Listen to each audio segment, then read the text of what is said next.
Hello, BookTube, and welcome back to your Daily Penguin, a slow waddle through all the penguins that I've read in my life, or I'm ever going to read in my life. And of course, when we're talking about Penguin classics, and me, we're going to be talking about philosophy, dude. I mean, what more is there to read in life than philosophy? So today is a philosopher, Soren Kierkegaard. And this is a little Penguin classic of his. I don't know if Penguin does this anymore, called A Literary Review. That is the name that Penguin gave this. It's a mushing of two parts, two things by Kierkegaard, and it's under the translation of Alistair Haney, I think is the translator here. And it is, one of the parts is, there are two parts of this book. One is more famous than the other. The part that isn't the most famous is ostensibly a book review, which is what happens if you, as a hapless publisher, send a towering intellect a book to review. Well, you might get a book review, but it's just as likely that you'll get whatever it is that Kierkegaard responded with, which is one part of this book, which is him going through a book that happened to fall under his pincers. It's not his fault. I'm not blaming him. He is a delight to read. Even in English translation, he is a delight to read. He is pithy. He's extremely abstruse. He's extremely, I don't know that gripping is the right word, but you don't want to stop reading him, definitely. It's not his fault. It's the editor's fault. Whoever sent him this book should have known better.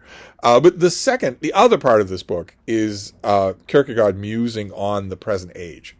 On his present age, which is now many, many present ages ago. And yet, I have heard his meditations on the present age, on the piece that's usually called The Present Age. I've heard his musings called prescient, that he really saw what was coming, man. And that is not true. When you read his complaints, you realize that they are perennial complaints. In a liberal Western society, there will always be a megawatt brain who will have these complaints about that society. Always. The only times when that stops being true is when the subject in question stops being a liberal Western democracy. Then the tenor changes. If the country is conquered by a dictatorship or rotted from within by militant fascism dedicated to one dear leader. When those things happen, then the tenor of these complaints tends to change.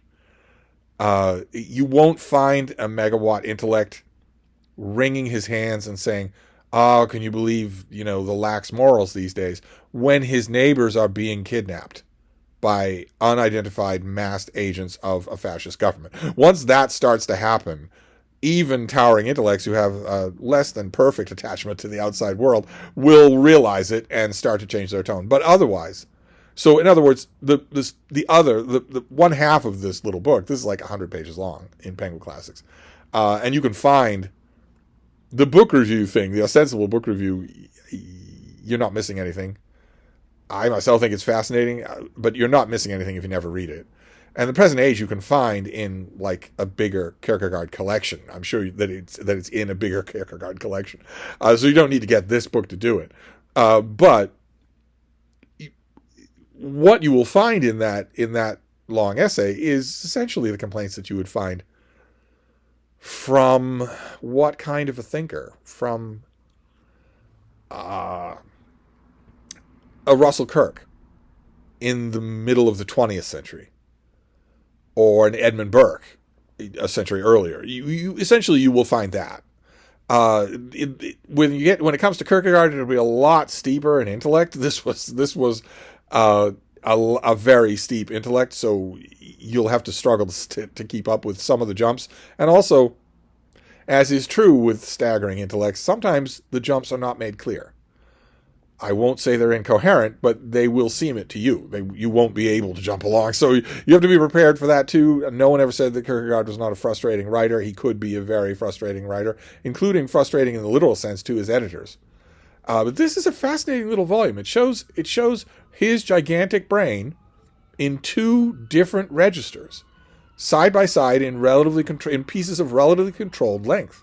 So if you have, Penguin has done fairly well with English language translations of Kierkegaard, and if you have them, you might want to add this to the list.